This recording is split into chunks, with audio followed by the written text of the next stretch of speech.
আসসালামু আলাইকুম রহমতুল্লাহি ওবরকাতুহু।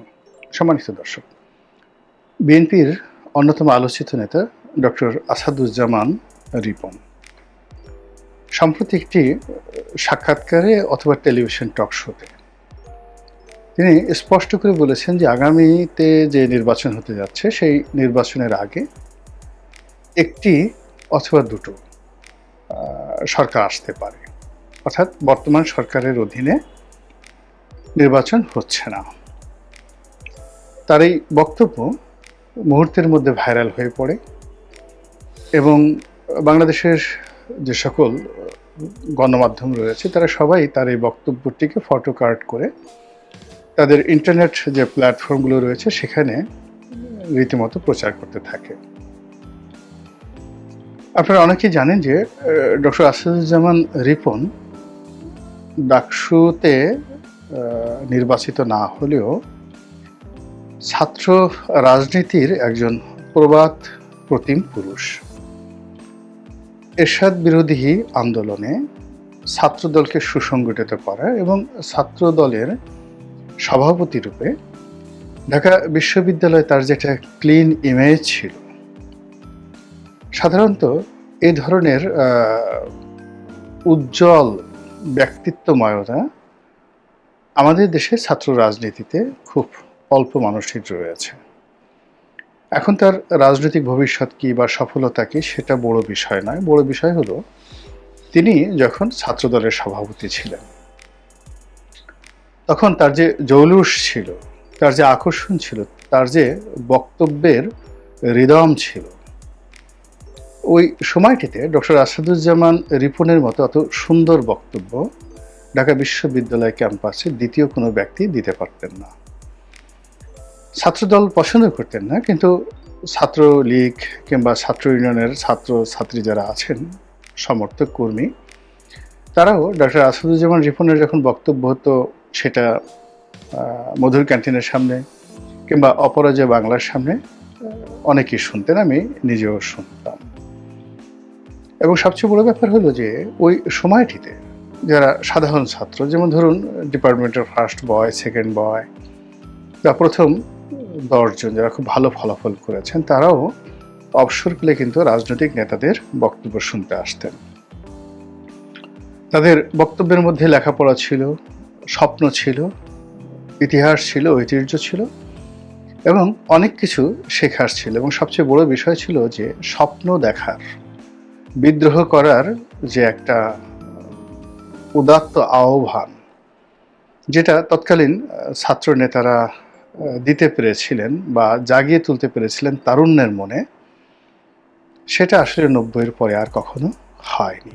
তো সেই স্বর্ণযুগের স্বর্ণালী পুরুষ ডক্টর আসাদুজ্জামান রিপন, সারা দুনিয়া তাকে যেভাবেই দেখুক না কেন, কিন্তু ওই সময়টিতে যারা ছাত্র রাজনীতি করেছেন ঢাকা বিশ্ববিদ্যালয় সহ সারা বাংলাদেশে, তাদের কাছে ডক্টর আসাদুজ্জামান রিপনের যে বক্তব্য অত্যন্ত তাৎপর্যপূর্ণ।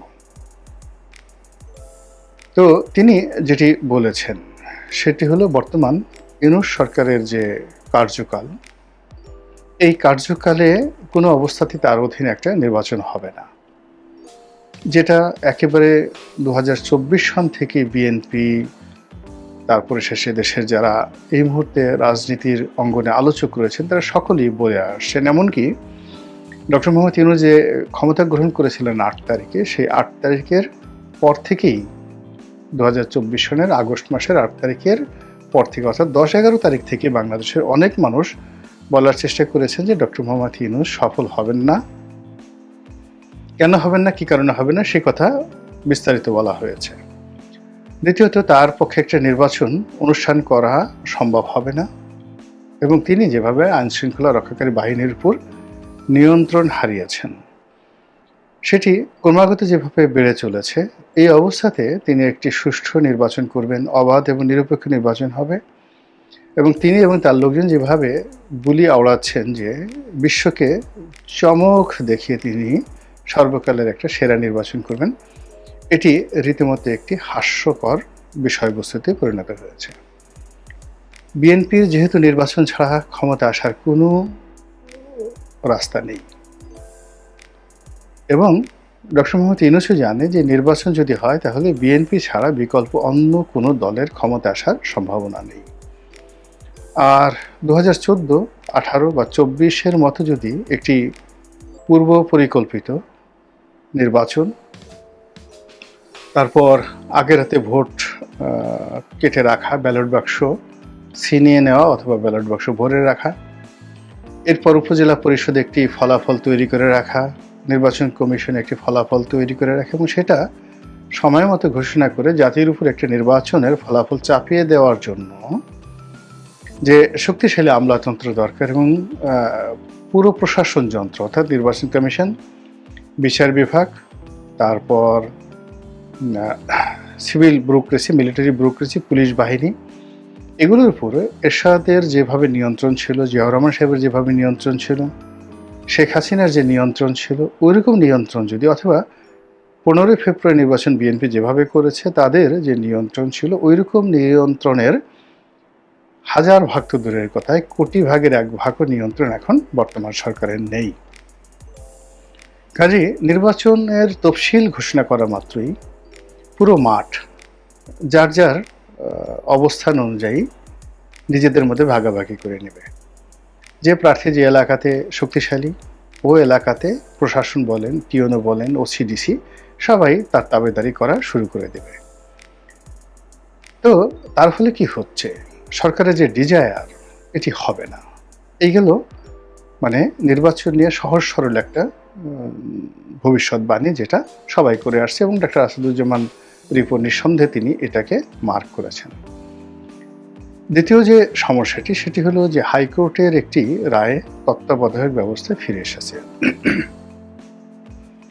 এখন এই তত্ত্বাবধায়ক ব্যবস্থা ফিরে আসার ফলে কি হলো, বর্তমান অন্তর্বর্তীকালীন সরকারকে তাদের ক্যারেক্টারিস্টিক্স পরিবর্তন করতে হবে এবং তত্ত্বাবধায়ক সরকারের রূপে যদি তারা শপথ নেয় 3 মাসের জন্য, যেটি সম্ভাবনা 0.001%। মানে নতুন তত্ত্বাবধায়ক সরকার প্রধান হিসেবে ডক্টর ইউনূস আর তার সহকর্মীদেরকে রাজনৈতিক দলগুলো মেনে নেবে এবং তারা 90 দিনের মধ্যে একটি নির্বাচন করবে, এটি বলতে গেলে অসম্ভব একটা বিষয়। ফলে এটি সম্ভব হচ্ছে না। তাহলে কি হলো, রাজনৈতিক দলগুলো একটা ঐক্যমতের ভিত্তিতে তারা একটি তত্ত্বাবধায়ক সরকার গঠন করলো এবং সেই সরকার যদি ক্ষমতা আসে তারা 90 দিনের মধ্যে নির্বাচন করলো বা বড়জোর 90 দিনের পরিবর্তে তারা 180 দিনে গেল সংবিধানের মধ্যে থেকে। তাহলে কি হলো, নির্বাচনের আগে আরেকটি সরকার আসলো এবং যেটি অনিবার্য। তৃতীয়, যদি আমি দুটো সরকারকে ধরি তাহলে সেটি খুবই ভয়ঙ্কর এবং ভয়াবহ, যেটি ডক্টর আসাদুজ্জামান রিপনের কথায় ইন্ডিকেট করে। সেটা হলো যে বর্তমান সরকার যদি বিদায় নেয়, পদত্যাগ করে চলে যায়, আউটস্টেট হয়, মানে উচ্ছেদ হয়, এনিথিং, রাজনীতির তো আনসার্টেনিটি বলতে শতভাগ, আর এখানে সার্টেনিটি বলতে নাই বললেই চলে কোনো কিছু। তো সেক্ষেত্রে যদি এরকমটি হয় তাহলে কে আসবে ক্ষমতায় আমরা জানি না।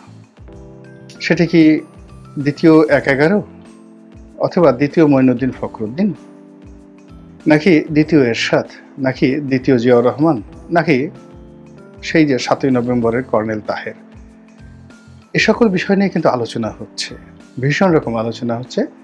ডক্টর আসাদুজ্জামান রিপন জ্ঞানী মানুষ, লেখাপড়া জানা মানুষ, তিনি তার দলের যে প্যানপ্যানানি, মিনমিনানি এ সমস্ত জিনিস বাদ দিয়ে স্পষ্টভাবে যে ইঙ্গিতটি করেছেন সেটি হলো বিএনপির মধ্যে যেভাবে আতঙ্ক আছে, বিএনপির বাইরেও সবার মধ্যে একটি আতঙ্ক রয়েছে তৃতীয় শক্তি, চতুর্থ শক্তির নাক গলানো রাষ্ট্র ক্ষমতার ক্ষেত্রে। এবং সেক্ষেত্রে ধরুন যদি একটা সরকার আসে, যে সরকারটি নির্বাচন ভবিষ্যতে করতে পারে অথবা তারা আইনশৃঙ্খলা পরিস্থিতি স্বাভাবিক করে দেশকে একটি সুন্দর অবস্থার মধ্যে নিয়ে তারপর তত্ত্বাবধায়ক সরকার, সংবিধান অনুযায়ী তত্ত্বাবধায়ক সরকার প্রতিষ্ঠা করে তারপর একটা নির্বাচন দিতে পারে। আলটিমেটলি সবাইকে নির্বাচনের মধ্যে যেতে হবে। তো এই যে কথাবার্তাগুলো যখন হচ্ছে, ঠিক সেই সময়টাতে সারা বাংলাদেশ সেই ব্ল্যাক সেপ্টেম্বরের কবলে পড়েছে। একটার পর একটা অনাহত ঘটনা ঘটে চলেছে। সমুদ্রে লাশ ভাসছে, নদ নদীতে লাশ ভাসছে, যে ঘটনা বাংলাদেশে কোনোদিন ঘটেনি। মৃত ব্যক্তিকে কবর থেকে তুলে তার লাশকে অপমান করা হচ্ছে, সেই লাশের উপর ক্ষোভ ঝাড়া হচ্ছে, পিটানো হচ্ছে, জুতো মারা হচ্ছে, তারপর সেই লাশ পুড়িয়ে ছারখার করে দেওয়া হচ্ছে। এরকম ঘটনা মানে আমরা মধ্যযুগে শুনেছি, রাজনৈতিক প্রতিহিংসার বর্ষবর্তীও প্রতিপক্ষের লাশের সঙ্গে এরকম আচরণ করা হতো। কিন্তু এখন তো আমরা এই ধরনের ঘটনা কল্পনাই করতে পারি না। কিংবা আইএমএ জাহিলিয়াতে লাশকে অঙ্গহানি করা হতো, ক্রোধে কারো মাথা কেটে নেওয়া হতো, কারো কান কেটে নেওয়া হতো, নাক কেটে নেওয়া হতো। কিন্তু এই জিনিসগুলো তো এখন কল্পনা করা যায় না, কিন্তু এই ঘটনাগুলো এখন ঘটছে। মানুষের সহায় সম্পত্তি নিরাপদ নয়, যে যার মতো করে মব তৈরি করছে, তারপর এর অফিস ও দখল করছে, এর সম্পত্তি অন্যজনে দখল করছে। রাস্তাঘাটে চুরি, ডাকাতি, ছিনতাই, রাহাজানি মারাত্মকভাবে বেড়ে গেছে। মানুষ কারো কাছে সাহায্য সহযোগিতায় যাবে এরকম কোনো রাস্তা নাই। স্বয়ং পুলিশ কর্তৃপক্ষ তারা আতঙ্কগ্রস্ত। এখন 999-এ টেলিফোন করে পুলিশকে ডেকে নিয়ে যাচ্ছে এবং পুলিশকে বেদম প্রহার করা হচ্ছে। এটি নিয়ে পুলিশের মধ্যে আতঙ্ক ছড়িয়ে পড়েছে যে এরকম 999-এ টেলিফোন করলেই তারা রেসপন্ড করবে কি করবে না। তো এরকম যখন একটি অবস্থা চলছে, ঠিক সেই সময়টাতে বাংলাদেশের বৃহত্তম একটি রাজনৈতিক দল তারা যেভাবে ফেব্রুয়ারি মাসে নির্বাচনের ব্যাপারে দৃঢ়তা দেখাচ্ছে, সরকারের প্রতি তারা সহযোগিতামূলক হাত বাড়াচ্ছে, এটি যেমন একটি দিক।